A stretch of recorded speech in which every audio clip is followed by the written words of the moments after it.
Thank you for tuning into this channel, clicking on this video. Before we get started, I want to say I do not own copyrights to the music playing in the background. Shout out to Nick Mill. I really love this song. And I have a little disclaimer before we get into today's topic. A lot of people has been posting on social media and asking me how to deal with this situation.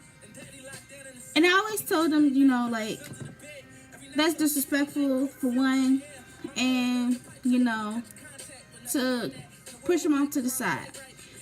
I didn't really know what else to say because I haven't been through this. My moms have been through this, but unexpectedly, I've been through it today. So the situation is when someone tells you you need to get over the death of your loved one. Now I'm gonna be 100% real with y'all. For one, that's disrespectful as hell.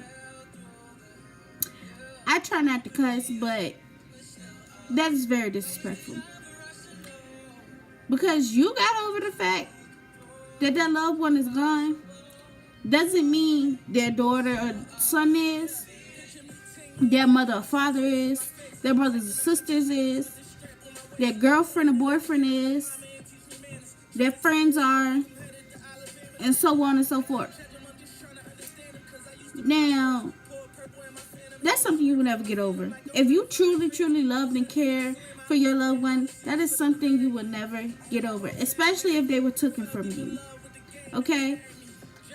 I had a pretty tight bond with both of my brothers, actually.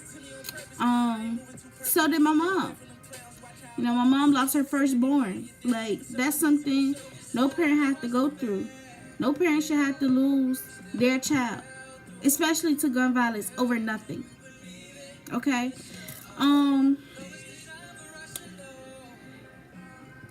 It's always someone's ignorant child who thinks what they say in their mind is okay to say out loud.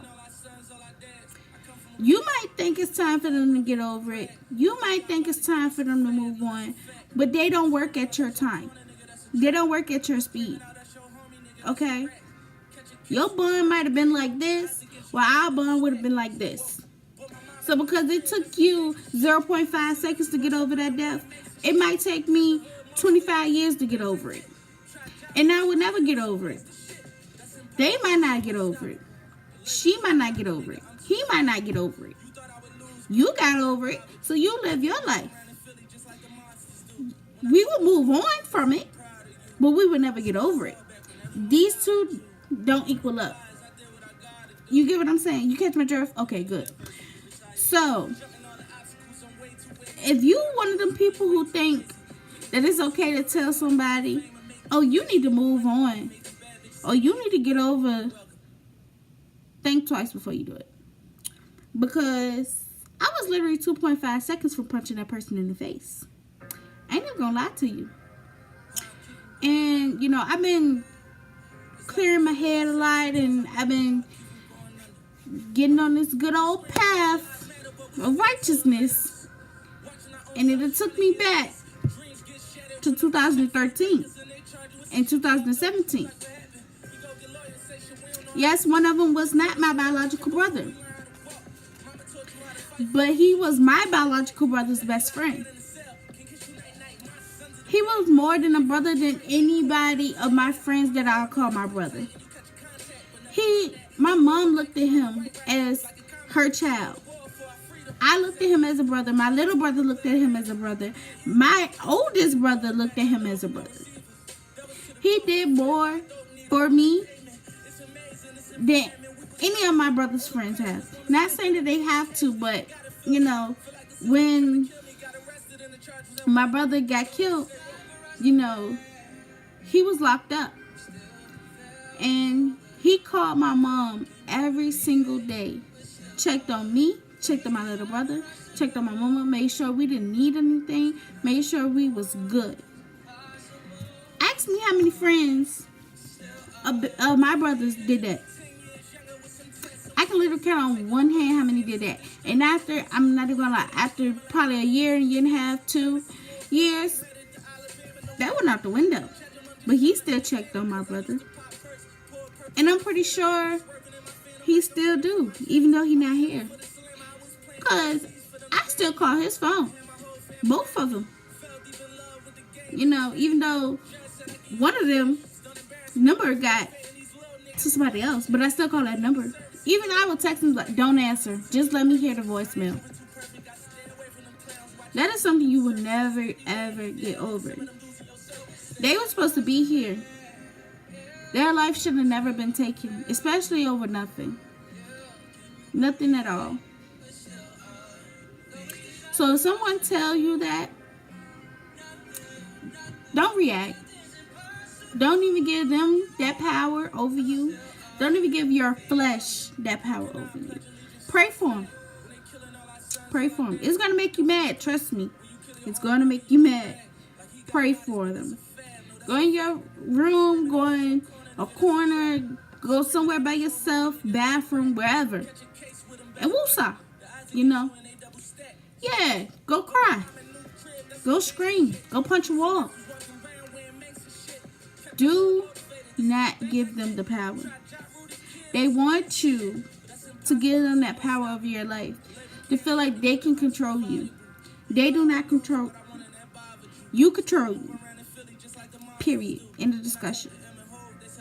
Now, for the people who think that is okay to say, oh, well, you need to get over your brother's death. Or you need to get over your mother's death. Whether it been a week, a month, a couple months, a year, a couple years, whatever. Because you got over them doesn't mean the next person will. Don't mean that they were supposed to just forget about it. People don't work on your time. People deal with things differently. You don't know what's going through nobody's mind, what they're feeling, how they're feeling, and what possesses them to do things that they do. Okay? So, if you feel like somebody need to move on, I'm going to tell you to do this. Take a stapler and staple your lips together. Not physically, okay? Do that physically. But you know, just take your little fingers, act like they're a stapler, and just go like this. And shut up. Period. Don't even say it. If you think it, fine. Just don't let it come out your mouth. Because people who are going through something do not want to hear it. We don't. Now, getting into today's topic, which is coping versus numbing. That just threw me off, but you know, I'm gonna get into it and continue to help you guys out. You know, are you coping with the pain of your situation, or are you just numb to it? Now, it's natural to be doing both. It's natural to be numb once you lose a loved one, and it's also natural to cope with it. Now, the difference between coping and numbing is coping is trying to deal with it or trying to overcome it or push through your situation. Numbing is blocking out your thoughts, your feelings, your emotions, everything so you won't feel the pain. Okay? And then it's a lot of coping mechanisms. I cannot talk today. A few that helped me was writing, drawing, you know, smoking, taking walks, crying, talking about it, dancing, sleeping, and doing a whole lot of other things. Now, there's good coping mechanisms and bad ones. A good one is getting a counselor, seeing a psychologist, you know, journaling, dancing, being artistic, you know, sex, sleeping, exercise, meditation, you know. There's a lot of bad ones. Smoking, drinking. Well, we call it whoring around, which is sleeping with a lot of people. You know, shooting people, killing people, fighting, you know, a lot of things along that line, you know. I have a little slogan for this. It's called focus on the solution and not the problem. How could you cope with this? Like, you know, something might happen and you like, you know, why did this happen? You angry about it, you want to cry, you want to do it all, do it. You know, I'm not telling you not to do it, but don't make that your main focus. Figure out and focus on, how can I make this better? What can I do to cope with this? What can I do to, you know, change the outcome of this situation? So, I have a few questions written down right here.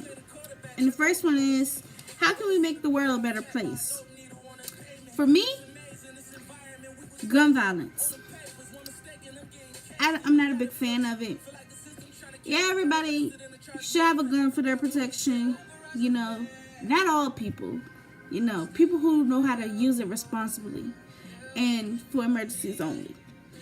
I feel like if you want to shoot something or somebody, go to the army, go in the forces, or go to the gun range. You know, because shooting in the air, you're still killing someone. Because what goes up has to come down. That's how gravity works. You know, shooting in open fields.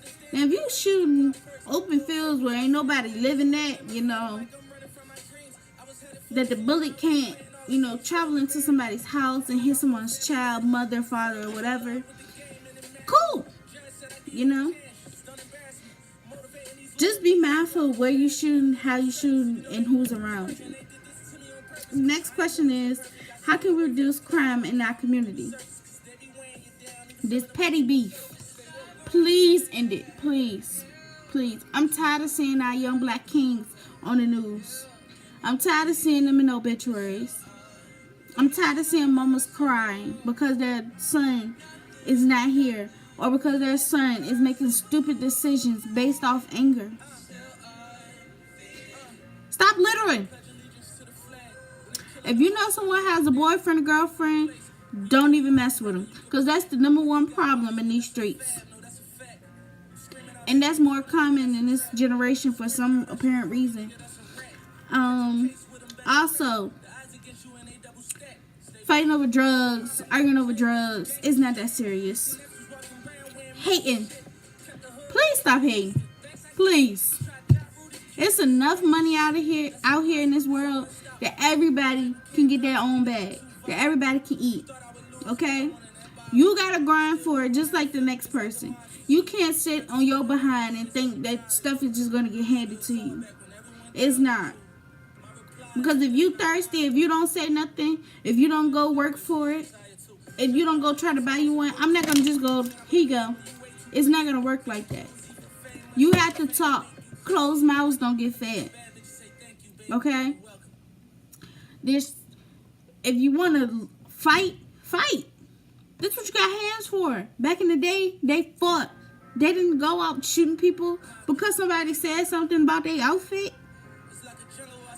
They didn't go out there shooting people because somebody slept with their wife, girlfriend. Now, some people did do that. I ain't even going to kick it to you, but it's just getting a little bit too common down here, and it's not that serious.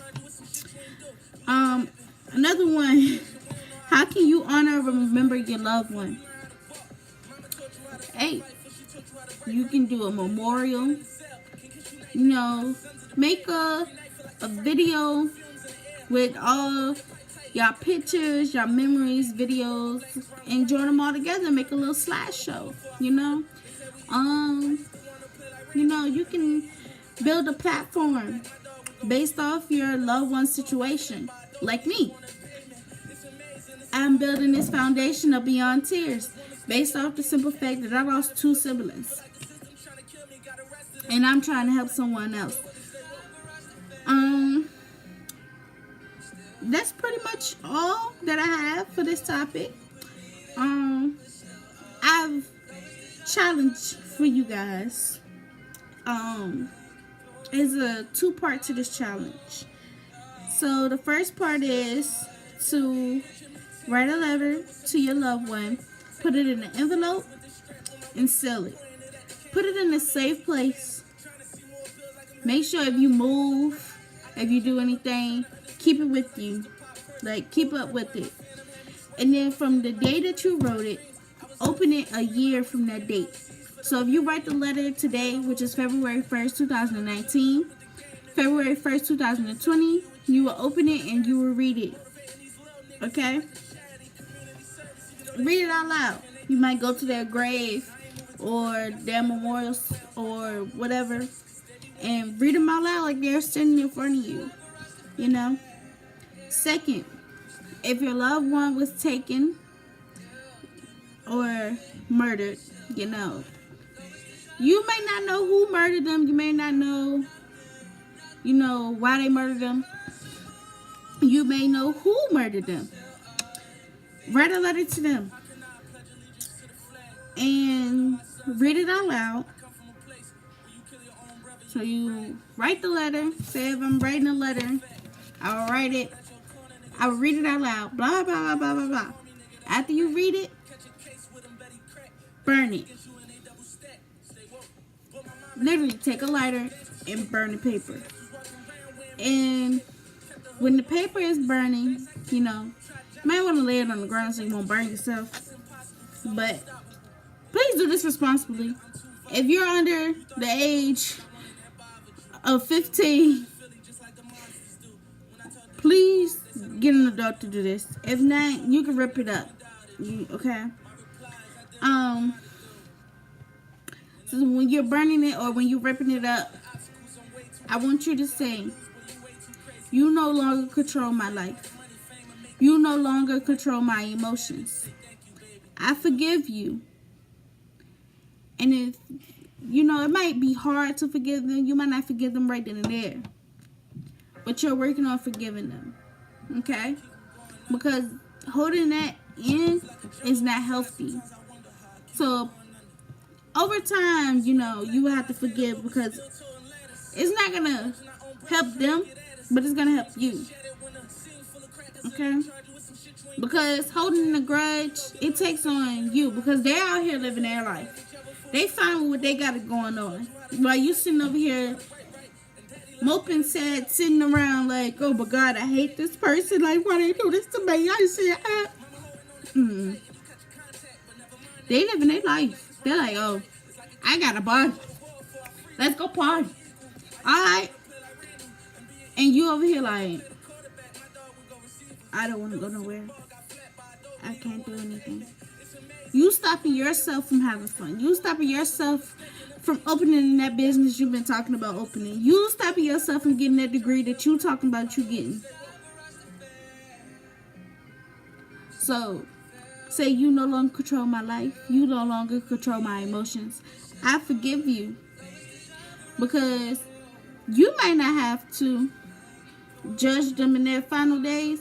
But guess who does? God. And He possesses the power to put them even in heaven or in hell. Okay? So yeah, that's all I have for today. Just remember the challenge. I will put it in the description below. Also, I will put our email in the description below. Make sure if you guys have any problems or, issues that you want me to talk about, email me, please. Email us and let us know what's going on. Also, go follow us on Instagram at bt.org _ at that. Facebook is Beyond Johnson. It won't let me do Beyondtears, so I had to put my last name. And I'm not sure. Oh, Beyondtears on Twitter. I believe it's bt.org _ or either Beyondtears. It should, you can look up either one and it should pop up. I have somebody on the Twitter team. I really don't do Twitter, so you know, yeah. Anyways, stay tuned. Make sure you guys turn on your post notifications so you can get updates on next week's video when it drops, and subscribe, like, and comment. I'm here to help you. So help me help you. Let's go viral, people. Kisses. Love you all. Hey, you guys. Make sure you like, comment, and subscribe to stay tuned on the very next video.